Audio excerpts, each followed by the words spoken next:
Kalispera σας. Good evening, everyone. Let me start by respectfully acknowledging the traditional owners of the land on which we gather, the Wurundjeri people of the Eastern Kulin Nation, and we pay our respects to our elders, past, present, and emerging.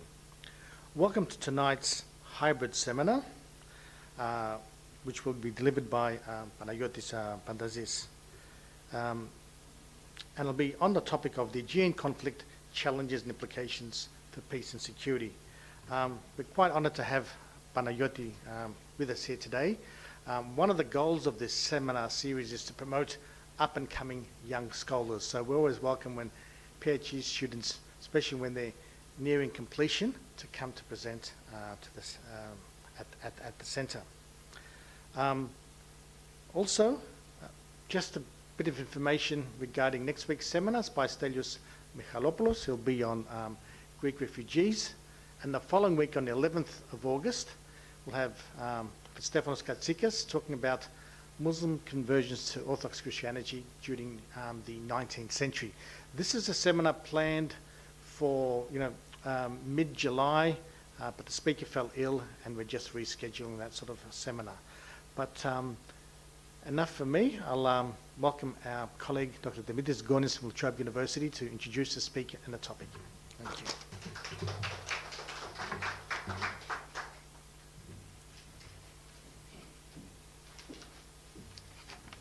Thank you, Nico. Good evening, everyone. Thank you for being here this evening to join us in this for this very, very significant lecture, because it is right in the middle of a very current dispute that is taking place in the Mediterranean, Eastern Mediterranean, has for some time. I'm just going to tell you a few things about Panayiotis. He's a PhD student in the Greek Studies Department at La Trobe University, School of Humanities and Social Sciences. He has been teaching history and modern Greek since 2013 in independent and government schools. His research interests focus on the international relations and conflict resolution. This particular lecture tonight will focus on the Aegean conflict.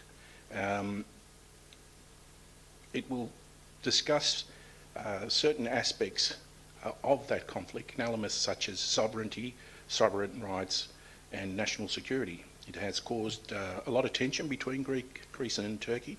So every time you go to Greece, this is what you hear on the news all the time, constantly talking about Turkey invading the islands, Turkey flying into Greece's airspace. Turkey says that Greece is doing it.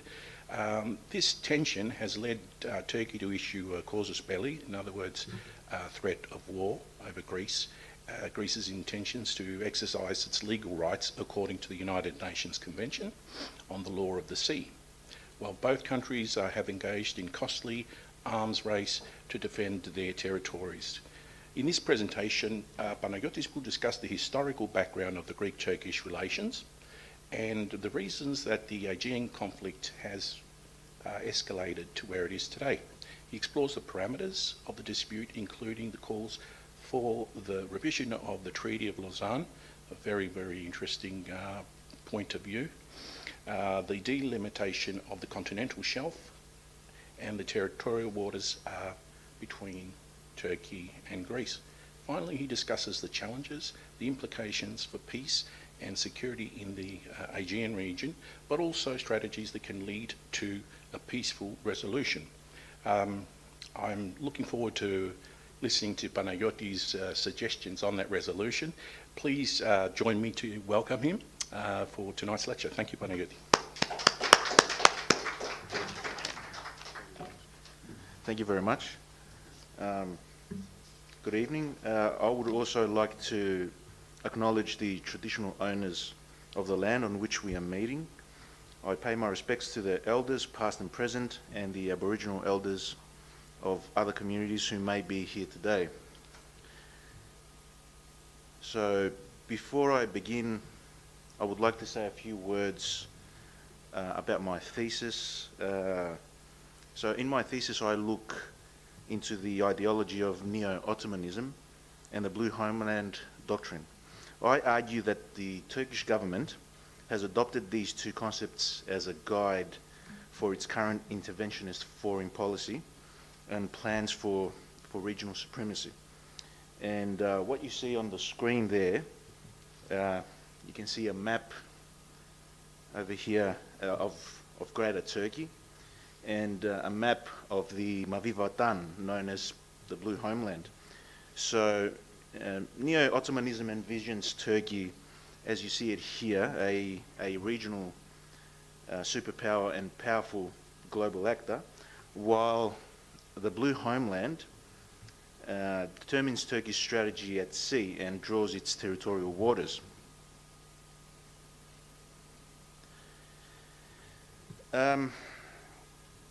So this brings us to today's presentation, the Aegean conflict, challenges and implications for peace and security.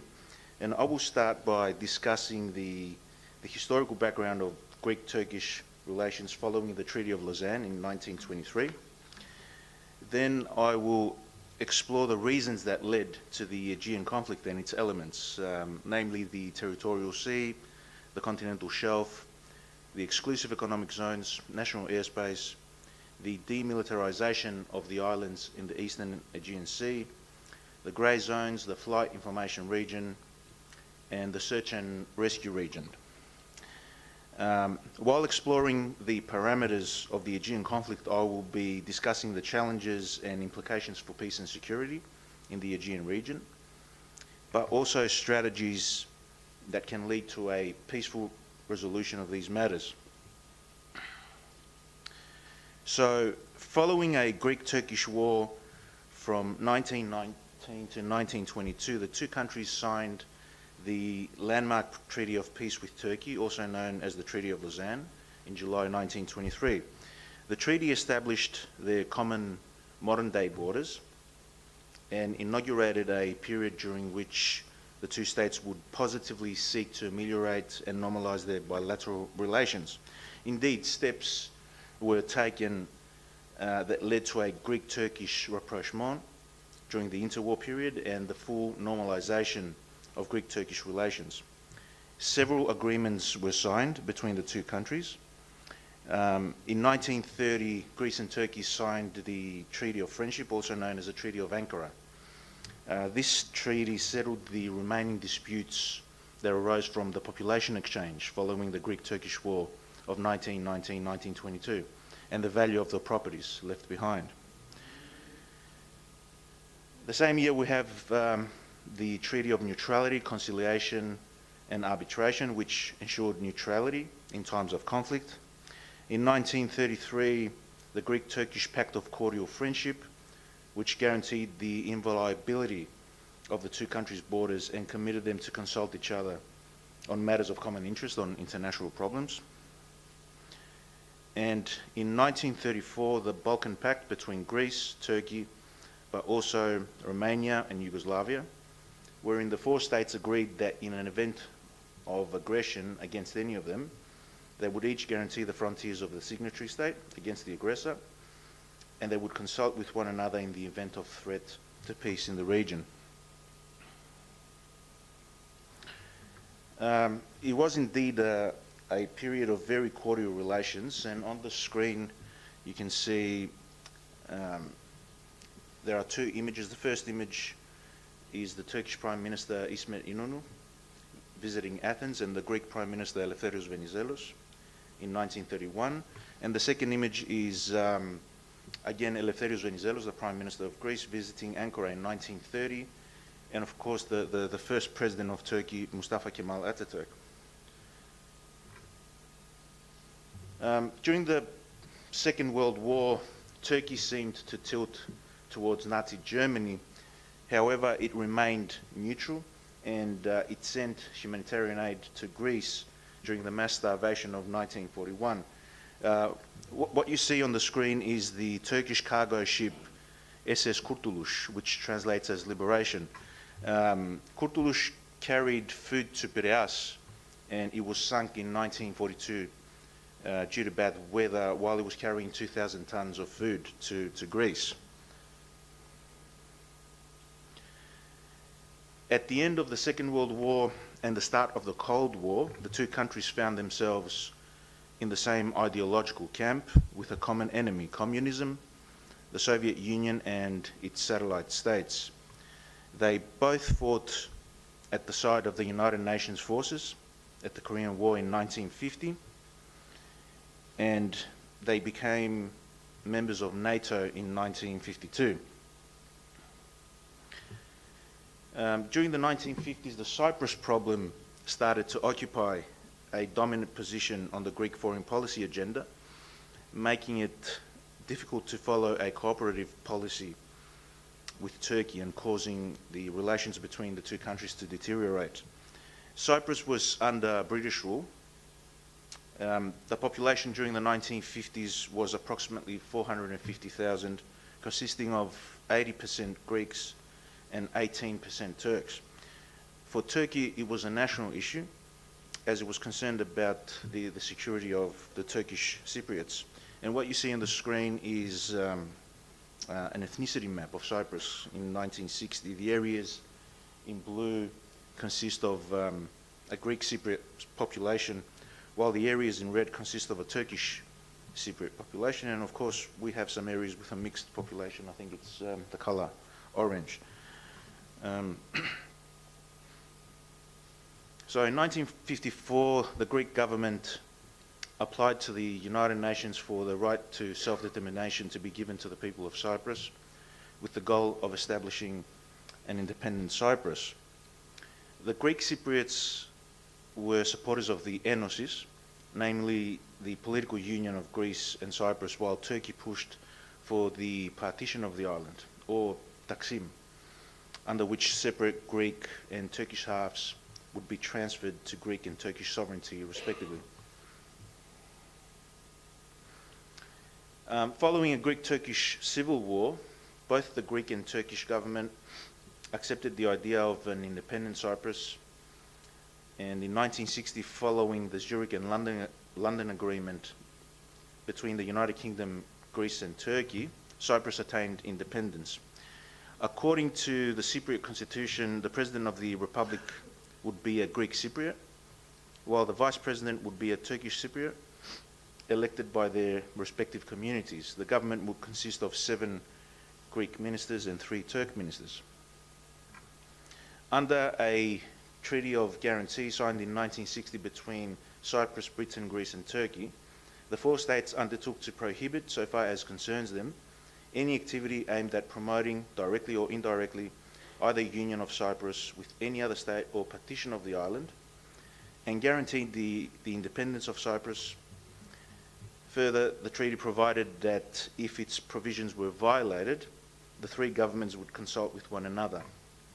However, insofar as common or concerted action may not be possible, each of the 3 guaranteeing powers reserved the right to take action with the sole aim of re-establishing the state of affairs created by the treaty. The Greek Cypriots regarded the establishment of the Republic as a step towards the ultimate aim of Enosis and resorted to violence against the Turkish Cypriots. And on the screen you can see an image with Turkish Cypriot fighters, and on the right an image with the Greek Cypriot fighters. The Greeks eventually attempted to take over Cyprus through a coup organised by the dictators in Athens and its collaborators in Cyprus. Turkey eventually intervened in 1974 and invaded Cyprus, an offensive that led to the partition of the island and the displacement of thousands of people. Clearly this has had negative effects on Greek-Turkish bilateral relations, which have never fully recovered. And this is a map of Cyprus, what it looks like today, with the northern part of the island being administered by Turkish Cypriots, and in the south we see the areas controlled by the Greek Cypriots. Which leads us to the Aegean conflict, which most agree that it started in 1973, when Turkey awarded exploration rights to the state-owned petroleum company TPAO in maritime areas west of Greek islands such as Lesbos, Chios, and Ikaria. Greece reacted strongly to the TPAO licenses by reserving its sovereign rights over the continental shelf and the subsoil of the islands in the eastern Aegean for the purpose of exploring it and exploiting its natural resources. Turkey responded arguing that there are vast submarine areas along and offshore the Turkish coast, and therefore its continental shelf, which constitute the natural prolongation of the Anatolian coast. Whereas the Greek islands lying very close to the Turkish coast do not possess a continental shelf of their own. Greece then responded that it was not opposed to a delimitation of the continental shelf between Greece and Turkey according to the international law, with the Turkish government responding that it was willing to discuss the matter within the framework of the rules of international law. However, in 1974, a few weeks before the invasion of Cyprus, Turkish Foreign Minister Yunus stated that an extension of Greek territorial sea to 12 nautical miles would mean a Greek-Turkish war. Following the invasion of Cyprus, Greece fortified its eastern Aegean islands, which were supposed to remain demilitarized according to the Treaty of Lausanne, signed in 1923, and the Treaty of Peace with Italy, signed in 1947. Then Turkey reacted by setting up the Aegean Army in Smyrna.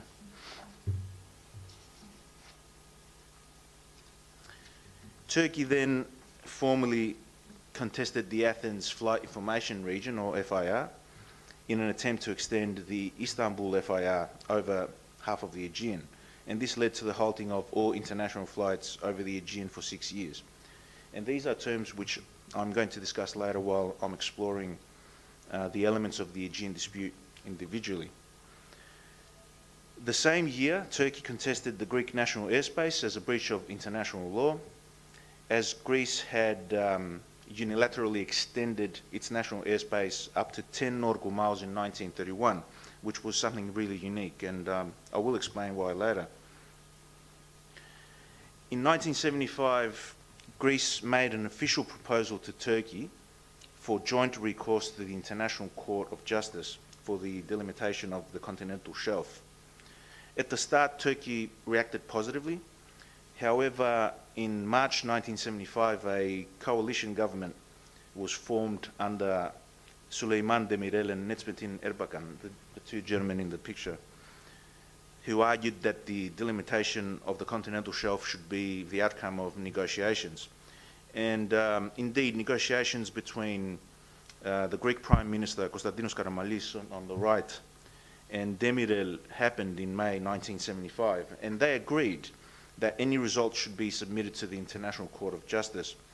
Demirel, however, faced heavy criticism in Turkey and started to prevaricate, essentially ending the negotiations in 1976, and what followed was a series of major crises that brought Turkey and Greece to the brink of war. So in 1976, Demirel ordered the Turkish research ship Seismik to embark upon a 3-day trip in search of seismic data in the regions west of Lesbos. It was escorted by one Turkish warship, and Andreas Papandreou, the leader of the Pan-Hellenic Socialist Party, also known as PASOK, called for a dynamic response and for the Navy to sink Seismik, but at the end, Greece reacted calmly and the issue was resolved peacefully. In 1987, and following several meetings that reduced friction only for short periods of time, the Turkish oceanographic vessel Piri Reis entered international waters of the Aegean, escorted by 2 warships this time, and with the aim of conducting explorations on the seabed. Greece's armed forces were mobilized and the Navy was put on alert. Upon deliberations with the Turkish ambassador in Athens, the crisis ended. And Prime Minister then, Andreas Papandreou, met Turkish Prime Minister Turgut Özal at Davos in 1988, where in a positive atmosphere, they sought to find ways to ameliorate the Greek-Turkish relations. And maybe some of you recognize the gentleman there on the right, Carlos Papoulias, who later became the president of the Hellenic Republic. And this brings us to the 1996 Imya/Kardak crisis, when Turkey asserted that the Kardak rocks are Turkish territory, while Greece argued that the Imya islets are part of the Dodecanese Islands. It was a severe crisis, as the Greek Navy installed a Greek flag on one of the islets, which was previously removed by Turkish journalists, the gentleman that you see in the picture there. Then Turkish commandos installed a Turkish flag on the other islet. The Greek armed forces once again were put on full alert, while Turkish Prime Minister Tansu Çiller ordered the Turkish Navy to surround the islets. The situation calmed in 2 days following the intervention of the United States of America. However, the Imya/Kardak crisis added one more item to the Aegean conflict, which is known as the grey zones, and which I will discuss later.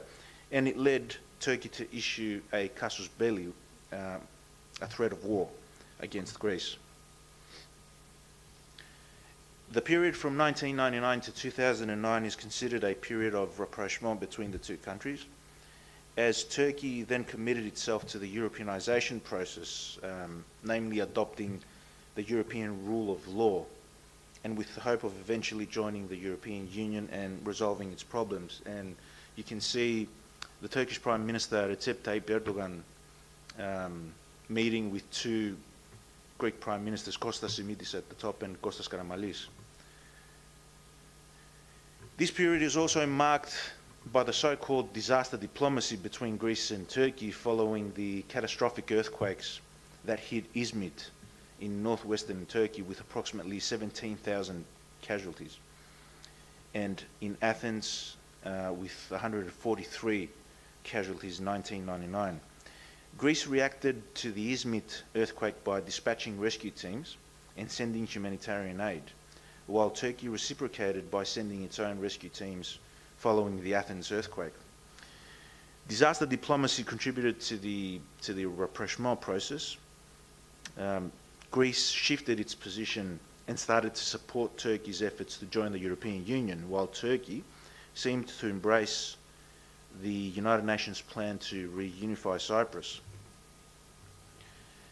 However, this rapprochement period ended due to the profound transformation of Turkish foreign policy following the Arab Spring uprisings in 2010. Turkey shifted from utilizing soft power instruments to military power, and soon started to intervene in its neighbors' domestic affairs. The Aegean conflict, of course, had not been resolved. On the contrary, a final element was added known as the search and rescue dispute following the 2015 migrant crisis, namely the refugee and immigrant flows towards Europe from the Middle East and Africa. This dispute concerns the delineation of maritime regions within which Greece and Turkey have the responsibility for providing search and rescue services in case of accidents at sea. And of course, we've seen Turkey again deploying the seismic research vessel Oruç Reis to carry out seismic survey work in disputed parts of the eastern Mediterranean, a move that has caused again tensions between Greece and Turkey. And now I will discuss the elements and legal dimensions of the Aegean conflict, but I will also be looking into the challenges that both countries are facing and the implications for peace and security in the Aegean region. I will be using this maritime zone schematic designed at Tufts University, which is a very, very clear design, and I will start with the territorial sea. So here you can see that the territorial sea of a state starts at the baseline. Maritime zones are drawn using baselines. So what does that mean? It means that coastal waters So coastal waters rise and fall in tides. So rather than having moving maritime boundaries, the baseline is fixed to begin at the low water line along the coast. So according to the United Nations Convention on the Law of the Sea, every state has the right to establish the breadth of its territorial sea up to a limit not exceeding 12 nautical miles. That's according to Article 3. The breadth of Greece's territorial sea in the Aegean is currently set at 6 nautical miles. Greece maintains that according to the Law of the Sea, or UNCLOS, it has the right to unilaterally extend its territorial sea claims to 12 nautical miles. The breadth of Turkey's territorial sea in the Aegean is also set at 6 nautical miles. Turkey maintains that Greece's claim to a 12 nautical mile territorial sea is unlawful, as it disregards the UNCLOS, which provides that two coastal states, adjacent or opposite, would not extend their territorial sea unless they have reached agreement to do so. Further, Turkey argues that a possible extension to 12 nautical miles will alter the balance of interests in the Aegean Sea to the detriment of Turkey, increasing Greece's sovereignty to 65% of the Aegean Sea, with Turkey's territorial sea remaining at 10%, and limiting the latter's access to high seas, which will be reduced at 25%. Turkey also argues that this constitutes a security problem, as it will be suffocated from the west and it will have no space to organise its defences in case of an act of aggression. And on the screen, on the left, you can see the current status in the Aegean, namely the Greek territorial sea at 6 nautical miles. And on the right, you can see what happens in case Greece extends its territorial waters, its territorial sea at 12 nautical miles. And because there is the term, you can see the term there, international waters. I would like to explain what that means. So a more formal term is high seas. So high seas are considered parts of the mass of salt water surrounding the globe that are not part of the territorial sea or internal waters of the state. So high seas don't belong to anyone, and the states have the right of overflight, fishing, navigating, and doing scientific research.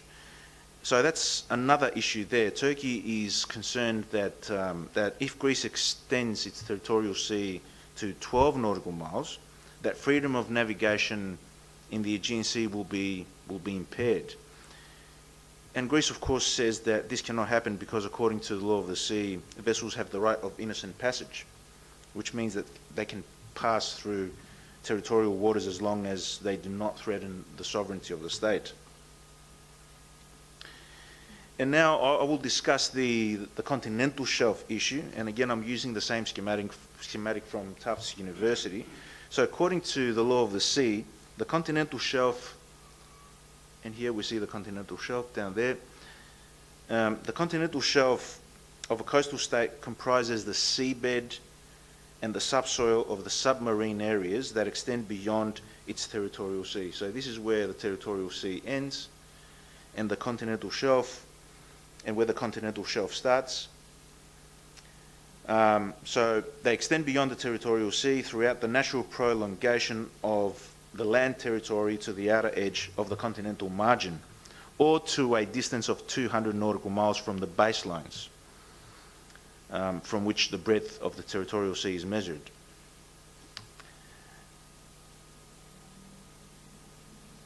According to Article 77 of the UNCLOS, the coastal state exercises over the continental shelf sovereign rights for the purpose of exploring it and exploiting its natural resources. Therefore, continental shelves afford sovereign rights, but they do not afford sovereignty. Sovereignty means full ownership. Sovereign rights means the right to use something.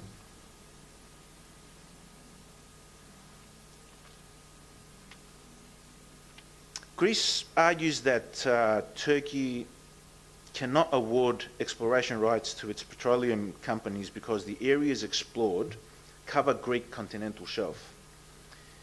Greece justifies this by arguing that the islands have their own continental shelf according to the law of the sea. Turkey argues that the Greek islands of the Eastern Aegean are formations on Anatolia's natural prolongation. Therefore, they do not have a continental shelf.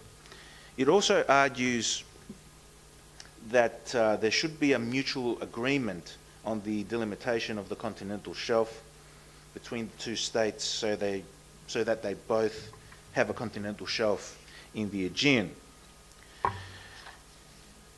And on the screen, you can see a map showing the Greek and Turkish claims in the Aegean. A very, very good map from Le Monde Diplomatique. Again, in dark blue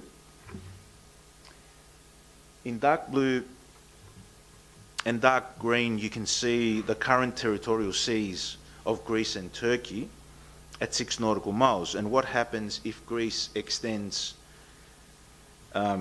its territorial sea at 12 nautical miles. But you can also see a dotted green line in the middle of the Aegean that divides the Aegean in half. So Turkey argues that the Greek islands east of this line, so this area here,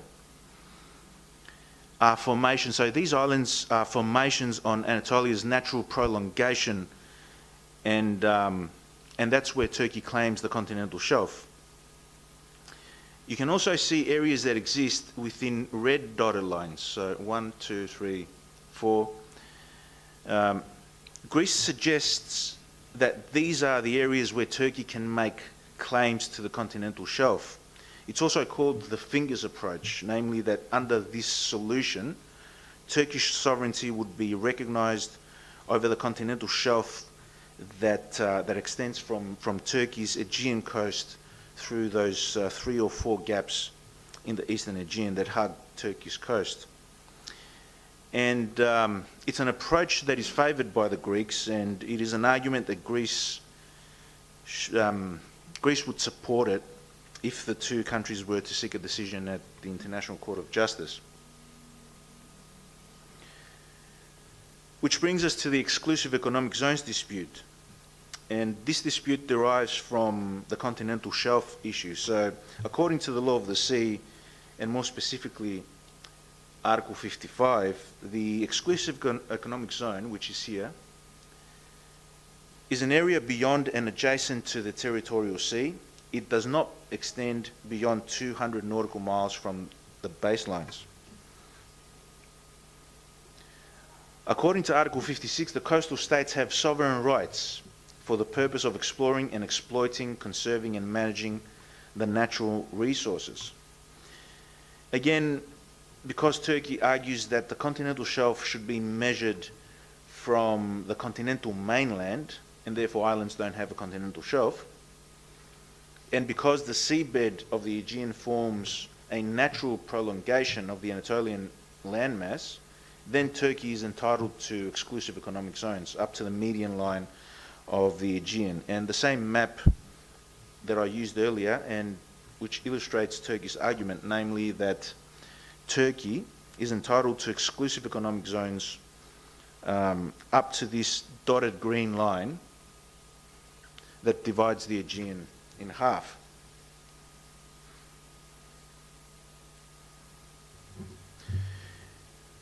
National airspace. So according to the law of the sea, the sovereignty of the state extends to the airspace over the territorial sea. This means that no state's national airspace can exceed the territorial sea. It cannot exceed its territorial sea.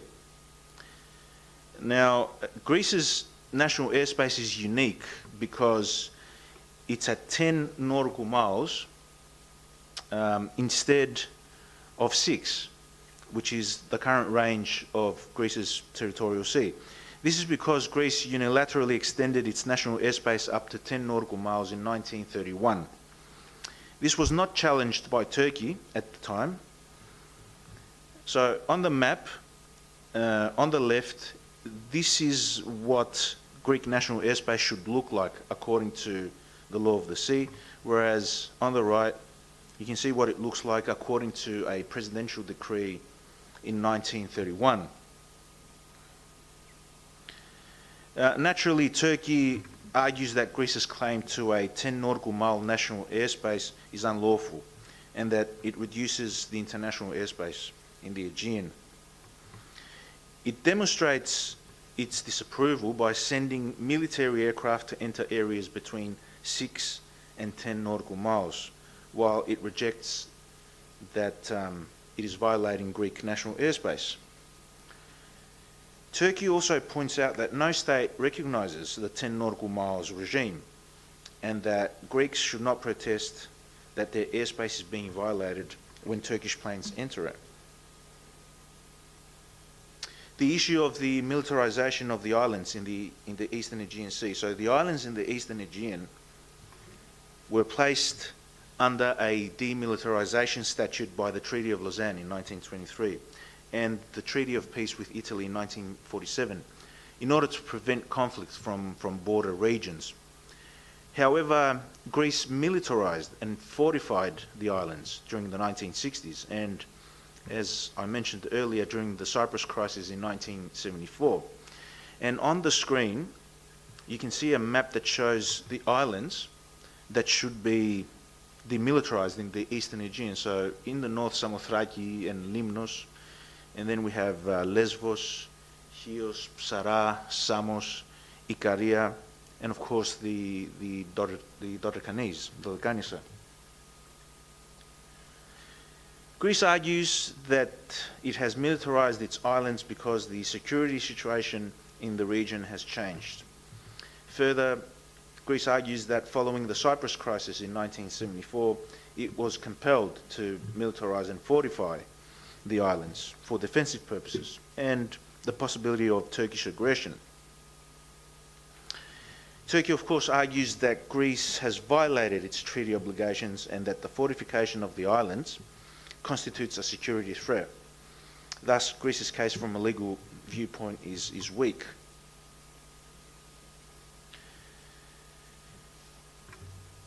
The issue of the grey zones.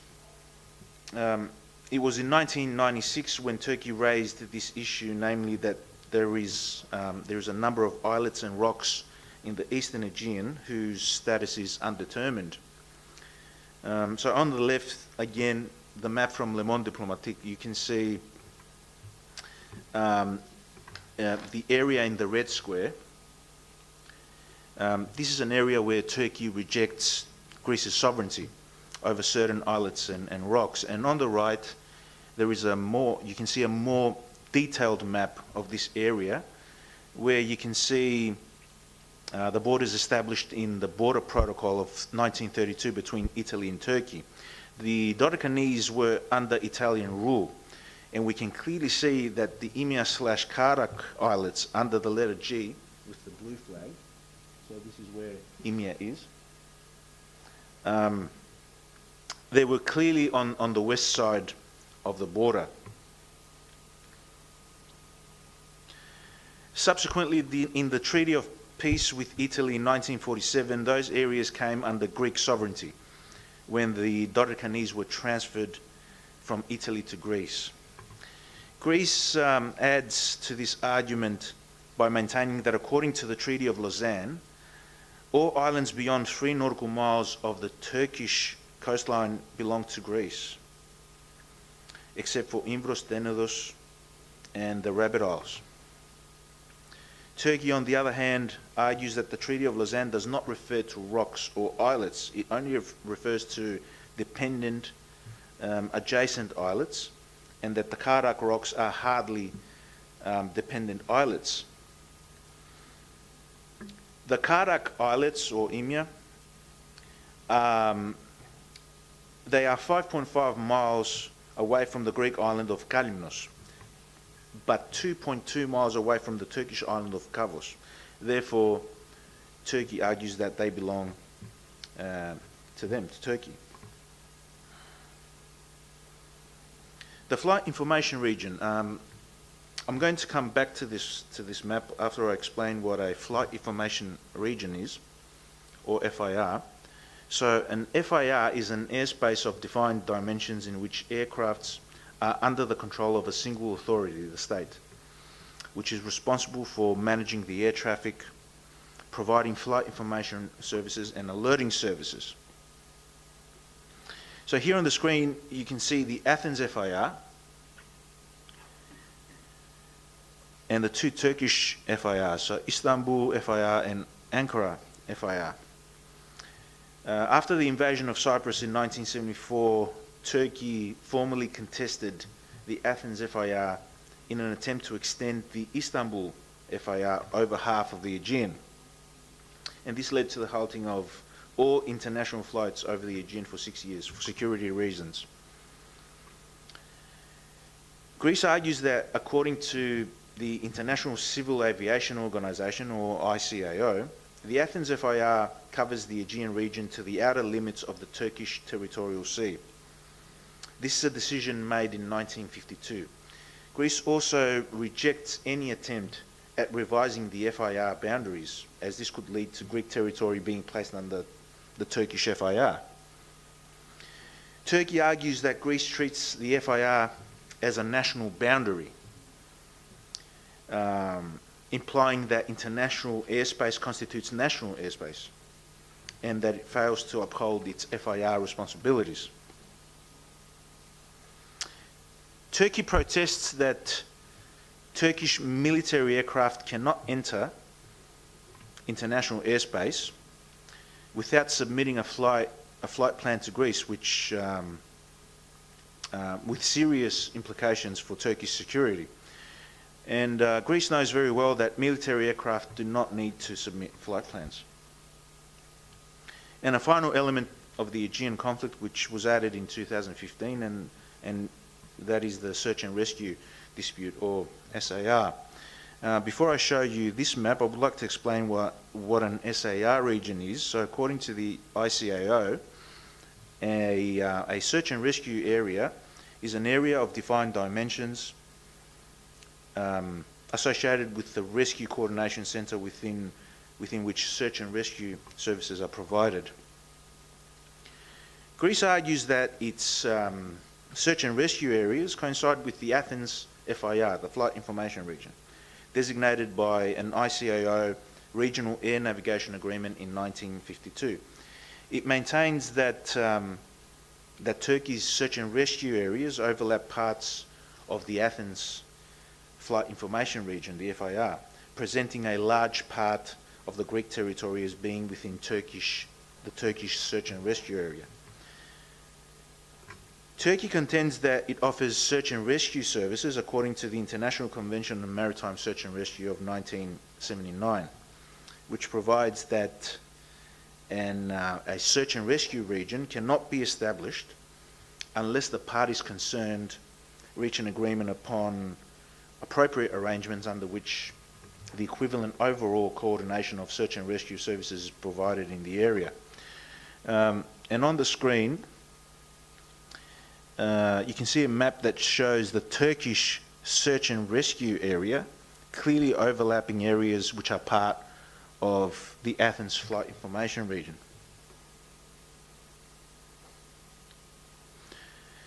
And this brings us to the final part of tonight's presentation, namely strategies for a peaceful resolution of the Aegean conflict. And again, I will be looking into each of the elements of the conflict individually.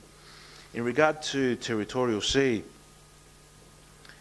Greece and Turkey are not obliged to claim territorial seas up to 12 nautical miles. The interests of both countries are met under the current 6 nautical mile regime, and there is no reason to perpetuate conflict based on the interpretation of a customary provision by the law of the sea, which in this case can cause more issues rather than resolve them.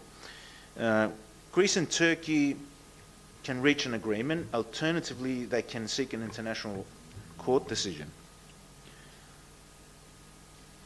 In regard to the continental shelf issue, there are a number of ways that this could be resolved. One is delimitation, where the two countries will need to compromise and find an equitable solution. And there are examples of countries that compromised and reached an agreement, like the delimitation of the continental shelf between the United Kingdom, the French Republic and Northern Ireland, where the islands are organised geographically into enclaves according to their proximity to the mainland of the state, and thus their effect on the continental shelf is measured accordingly. But since we are in Australia, we can look at our own neighbourhood and the Torres Strait Treaty, for example, between Australia and Papua New Guinea. The two countries established multi-stratified boundaries, and then they have a seabed jurisdiction line, which is the dotted green line here on the map, which is established in a precise way to designate where each country has sovereign rights. And I have written a detailed article published by the Centre for European Studies working papers called The Torres Strait Treaty, a possible solution to the Aegean conflict, where I explain how we can use the Torres Strait Treaty as a framework for the peaceful resolution of the Aegean conflict. And you can find it and download it, and I've included it in the bibliography at the end of this presentation. Another option is joint exploration, and I understand that there are many people who don't like this idea, but here there would be no need for delimitation, but again it's unlikely that the two countries will reach an agreement, as oil companies will not want to invest in disputed areas. And a final option is a moratorium, which means that activities in the Aegean will be suspended, and this is probably the best solution, and it will keep the Aegean unpolluted. Such a decision to prohibit mining and drilling in the Aegean Sea allows for the two countries to invest in sustainable, renewable energy resources in accordance with the European Energy Roadmap 2050, whose objective is to reduce the use of carbon dioxide and invest in new energy systems. Greece and Turkey can resolve the national airspace issue by agreeing that they have sovereignty over the airspace above their respective territorial seas. This is based on the presumption that Greece would withdraw its claim to 10 nautical miles of airspace. Such an agreement is beneficial for both countries, as it would essentially put an end to the Turkish military overflights and subsequently reduce both countries' defence budgets.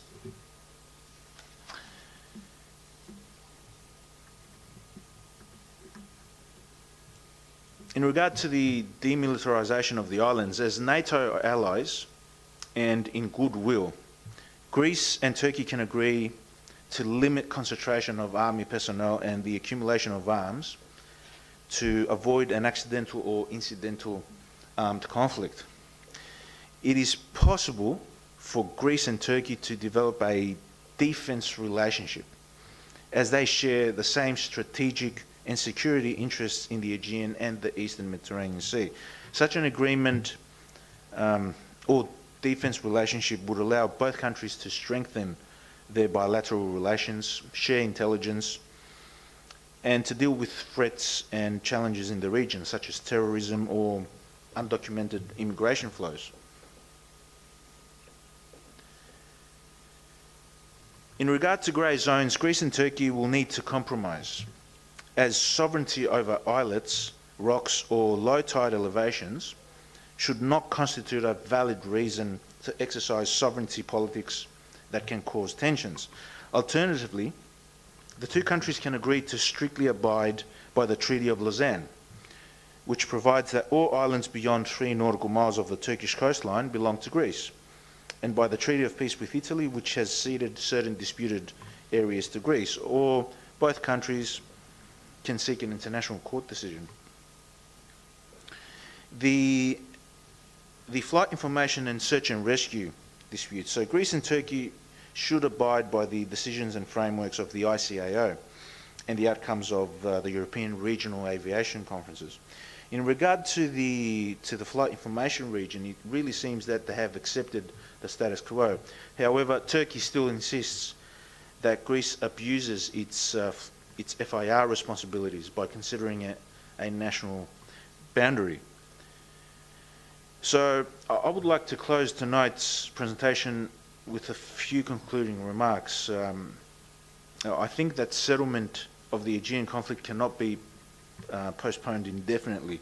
A peaceful and fair resolution of the Aegean conflict can lead to an economic cooperation between Greece and Turkey, who can choose to benefit from the exploitation of mineral resources in the Aegean, or to expand cooperation through tourism and trade. And so far, a memorandum of cooperation has been signed, which reduces bureaucracy and facilitates travel from Greece to Turkey and vice versa. So this sets a precedent for greater cooperation through tourism, which can provide both countries with significant economic benefits. A peaceful resolution would essentially end the utilisation of military resources as a means of contesting each country's respective sovereignty or sovereign rights. It would limit the probability of a military conflict, and it will guarantee peace and security in the Aegean region. Thank you very much for your attention.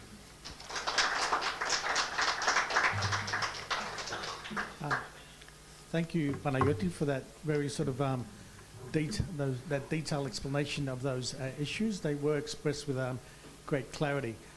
Let me kickstart off the questioning. I noticed on one of your slides you had a list of islands that was supposed to be demilitarized. I didn't see Imbros and Tenedos there. Can you explain? Can I go back? Unless I need to revisit my optometrist or one in the audience. And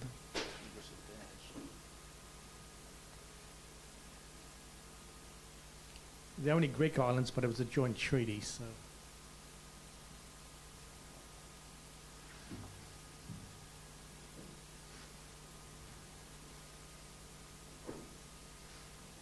Okay, there it is. Yep. On the left there, need to be demilitarized. Imbros and Tenedos, yes. Were they supposed to be on the short list, or why only Greek islands and none of the Turkish islands? If it's a joint agreement, or it's just been... I think. Well, this is a map that shows the Greek islands that should be only the Greek islands that should be demilitarized, not the Turkish part. So, yeah. Isn't about? It seems. Yeah, it's a map. This is the best map I could find. Okay, but according to the treaty, by, why wasn't there something similar imposed on the Turkish islands there, Imbros and Tenedos? It should be. It should be. Those islands. It is in the treaty. Okay, yes. So I thought that might have been excluded. That's all. And secondly, in your research, in your, let's say, bibliography, in it, what Turkish resources did you use? Basically, the Turkish Republic Ministry of Foreign Affairs. Yeah, okay. We've got a few questions from the audience, one from Costa Stefanidi. When it comes to the continental shelf, what's the deal with the Aegean Sea as Greece faces Italy? Is it still 6 nautical miles, or has that been extended with regards to Italy and Albania? The information that I have is that we've reached the deal with Italy, and I think it's been extended to 12 nautical miles on both sides. That's the information that I have. Maybe I'm wrong. So it doesn't have to be something uniform. It could be for different parts. It can be different distances. Yeah. We can have different agreements with different countries. Okay. A question from one of our online followers, Amanda Yanetas.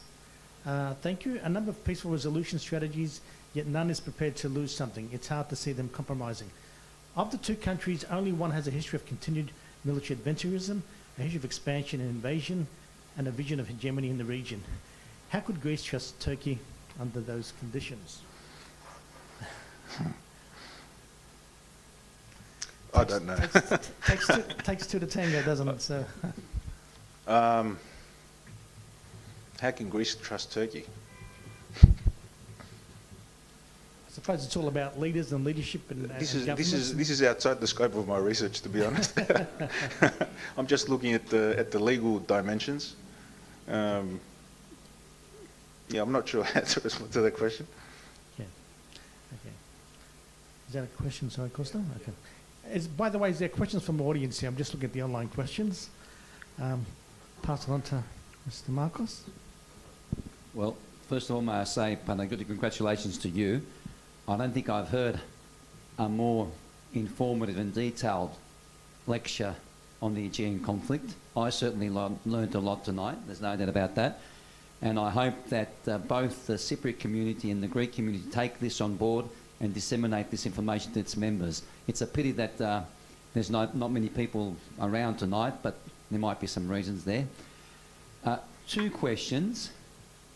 You said that there is ways of finding a resolution in the Aegean conflict.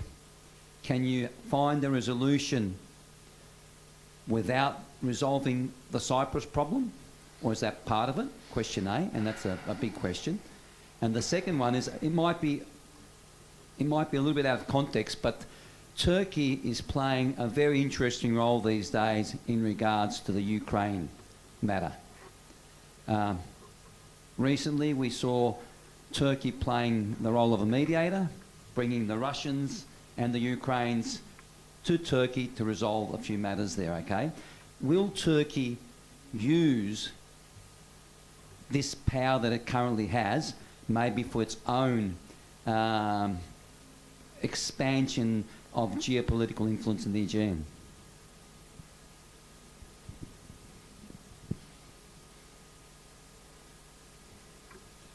All right, there's a few things there. Is Cyprus part of the Aegean conflict? I would like to believe so, that it's part of the Aegean conflict. So can you resolve it without resolving Cyprus? Not really, no. I'm not the right person to answer that question, to be honest. But yes, it is part of the Aegean conflict. And some of the elements that we saw today, they derive from that conflict, the Cyprus problem. In regards to Ukraine and Turkey's role as a mediator, well, Turkey has assumed this role for a very long time now, since at least since the AKP and Recep Tayyip Erdogan have assumed leadership of Turkey.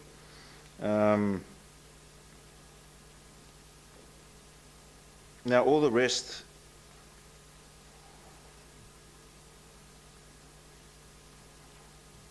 again, I'm not really sure, a little bit cautious to respond to that question about territorial expansionism. We've seen Turkey expand territorially. We've seen it do it in Syria. We've seen it do it in Libya.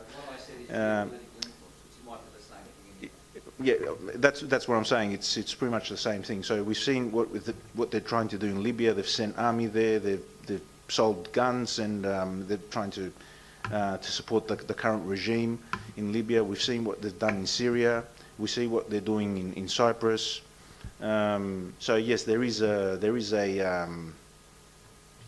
pattern there of territorial expansionism. In regards to, and I mean geopolitically, so we see Turkey expanding. In regards to the Ukraine issue, I'm not really sure what Turkey is trying to do there, to be honest. I'm not sure what they're trying to do. And I'm not going to delve into conspiracy theories that there's something behind that and what Recep Tayyip Erdogan is trying to prove or achieve. But yeah, at the moment, I'm not really sure what he's trying to do. And I don't see any results at the moment. It's not really effective, what they're doing. And it's also coming at a very large local economic cost. I mean, hyperinflation in Turkey and so forth. So yeah, there was another question from the floor here before. So I don't know this gentleman's name. I just wanted to know, what was like a hypothetical strategy for Greece just to get its way instead of, I don't know, Greece meeting halfway? To get its way? Yeah, just to, just all the way. 50 nautical miles, you know, whatever it is, instead of, I don't know, it just seems like instead of playing defense, why not just think, go all the way?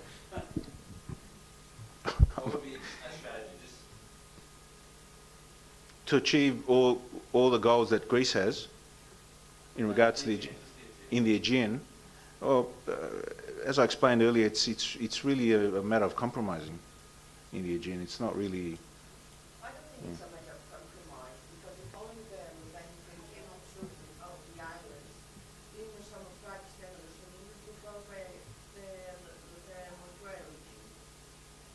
Can you repeat the question, please? I didn't No, hear. I'm not repeating the question. I'm just. It's more commentary. It's not. Sorry, it's not a question. Yeah. It's a comment. But what I know, we are abiding by the Treaty of Lausanne, that was 1926, and regarding the 36, it's the Montreal, where they gave Tenedos and Imbros to Turks to militarize those two islands, and us Greeks, Samothraki and Limnos. So at the moment, it's not it's a compromise, because we're going according to the treaties. So you're talking about another treaty? Yes. Right. Yes, another treaty. Also, Panayiotis did mention another solution. Just stop drilling, stop exploring. Why would you? It's for oil and gas. I mean, that's the wealth of the energy wealth of the previous century. Climate change is around us, so it's really a waste of money. So I mean, that might the resolve Treaty itself, of so- Lausanne, and sorry to interrupt you, the Treaty of Lausanne is 100 years old. So we have different problems now, different issues to resolve. So why not a new treaty that resolves these issues? I don't really think we have any problems with it. It's just politics. The people, both Greece and the Turks are doing fine. And Cyprus is another issue. And most Greeks from Greece, okay, you know, it's the sentimental about Cyprus and Cyprus because there are brothers and sisters. But at the end of the day, each one of them will look about like their own country. Because when they have the opportunity to become a part of Greece, you know what happens. Truly, it's just politics, and they've been using this to affect public opinion, but these are legal issues as well. So They don't really want to have a solution because it suits maybe it suits their agenda, and they're using it. not only Americans, the big powers, but even Greeks and Cypriots and whatsoever. But in my opinion, we could resolve it, and we could reap the benefits. We have more benefit from resolving these issues rather than letting them stagnate. And in 1923, there were elections in both countries. Who knows? 2023. 2023, sorry, apologies. There are elections in both countries, so the dynamics between the leaders might change as well. So, any further questions? You know, you said, so the only way is to compromise. Well, why would Turkey do that if Greece is not a threat? You know what I mean? If Greece's only option is to compromise, well then, in other words, you're saying Greece has no power. Okay, well then Turkey's just going to go all the way. That's There what is no compromise. That's what it is. Greece has to be a threat. I don't think that Greece is not a threat. I think the opposite. Can you repeat that? I don't think that Greece is not a threat geopolitically to Turkey. That's what they want us to believe, but yeah. Well, this is in the interest of peace, honestly. Yeah. But even Turks and Eritreans, they don't want Greece, and especially Okay, let's stay on topic because there's also other questions. Yeah, I'm sorry. Some of the questions are just outside the scope of what I do, and I don't really know how to respond. Any further questions from Panayiotis? Sorry, there's one more question online. A question from Mary Virakis, who's not with us today. Excellent, clear presentation. Thank you.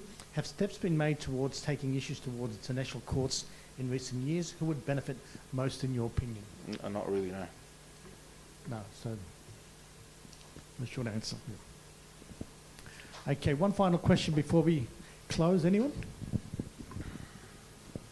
Okay.